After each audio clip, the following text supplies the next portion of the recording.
Hello, everyone, and welcome to the Real Clear Politics Takeaway for Tuesday, April 13th. I'm Tom Bevan, co-founder and president of RCP. And I'm Philip Wegmann, White House reporter for RCP.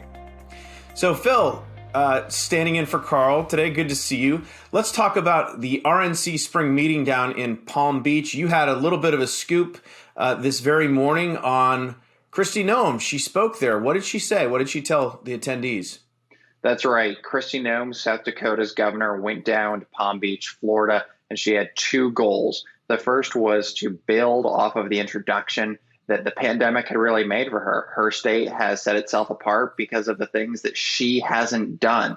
We've seen lockdowns, mask orders, orders to social distance in other states, but not in South Dakota. That's made her a darling of the cable news circuit.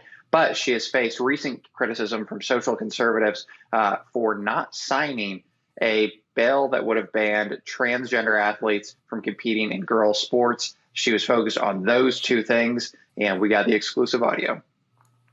And so how did she handle this? She has obviously come under a lot of criticism over this, what she called a style and form veto of this bill that came through. And part of the problem is, Phil, she said just days before that happened that she was excited to sign this bill. And then suddenly, so it looked like a 180 reversal. And she's been defending this, saying that, pushing back against conservatives, calling it cancel culture, saying she's not going to be bullied by folks on the right. But her star seems to have fallen a bit, given the way that she's handled this. How was the response from the crowd, from what you could tell, to her effort to defend herself against these attacks from her fellow conservatives? From the audio that I got, her applause lines definitely weren't the ones that she gave with regards to coming under attack from the right. But this is something that Noem had to do because while her star was increasing because of the pandemic, suddenly it sort of flatlined. You mentioned her promise to sign this bill. She was working with a number of conservative organizations. In fact, a lot of Trump acolytes told me as she was considering whether or not to sign this bill into law that, quote, MAGA world is watching. Well, she sort of stepped in this because when she sent that tweet promising to sign the bill that she didn't sign, it was actually National Women's Day. Then she went on a media tour that included a interview with Tucker Carlson, who was by no means sympathetic. And she made the argument for why it was acceptable for her to not do what she promised to do.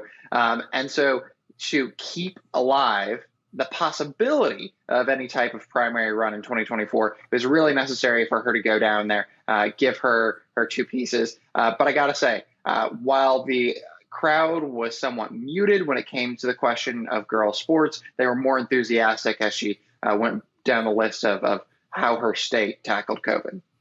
So other news from the RNC, Phil, is we saw some reports. Donald Trump obviously just flayed Mitch McConnell again, calling him a dumb son of a bitch, according to reports. So that was, I guess, Trump continues his broadsides against members of his own party. What else did we hear? What else do we know from what happened down in Palm Beach this week? We know that, interestingly enough, a lot of the crowd who was there for Donald Trump, who actually took buses from Palm Beach to Mar-a-Lago on Saturday night, they did something that happens at every single Trump event ever. He usually speaks for more than an hour, and towards the end, the audience gets up and sort of leaves. They trickle back. In this case, they left to catch a bus back to their hotel, and that sort of is symbolic of where we're at right now.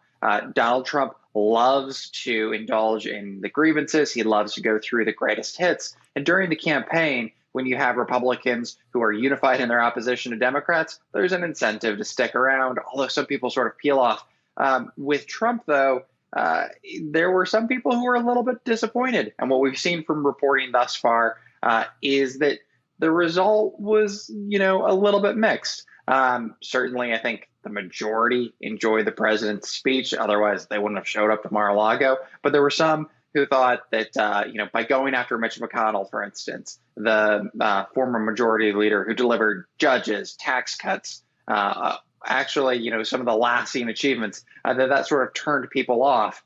And it's interesting because, Republicans are in the wilderness. And for now, it seems that Trump can't keep all of their attention. Last question, Phil, is, we've seen an awful lot of Ron DeSantis recently, last week, because of this 60 Minutes report that was received just incredible amount of blowback because of their deceptive editing of one of his responses. He continues to be, I think, by all accounts, the sort of front runner for 2024. Obviously, if Trump doesn't run, he seems to be the guy who could best unite the various wings of the party here. He's acceptable to both MAGA world, but also to Republicans who were critical of Trump or who didn't like Trump's style. Those sort of folks in the suburbs who might have defected in 2020. Give me your sense of Ron DeSantis and his place in the party right now. Ron DeSantis understands that martyrdom is currency. And where did he learn that message? He learned that lesson from his time in the House of Representatives when he was hanging out with House Freedom Caucus guys, representatives like Meadows, Jordan, and others, who realized that it wasn't necessarily whether or not they passed legislation or achieved their ultimate ends. What was important was that they showed the conservative electorate that they were fighting. And it might have been a failed cause, but they were fighting. I think that we're seeing a similar dynamic with regards to what's happening in 60 Minutes, because DeSantis can say, maybe I didn't convince these liberal journalists who are on CBS that you probably don't watch, but the fact that they're coming after me shows that they are taking me seriously and they see me as a viable threat for 2024. As of right now, the conservative insiders and then also the grassroots folks that I'm talking to, coupled with the way that he has handled COVID and sort of the polling that we've seen thus far. Look, if Trump doesn't run, I think that DeSantis is the obvious front runner, given that he understands the conservative grassroots, and also the guy's wicked smart. He went to Harvard Law School. All right, we will leave it there. For Phil Wegmann, I'm Tom Bevan, co-founder and president of RCP, and this has been the RCP Takeaway for Tuesday, April 13th.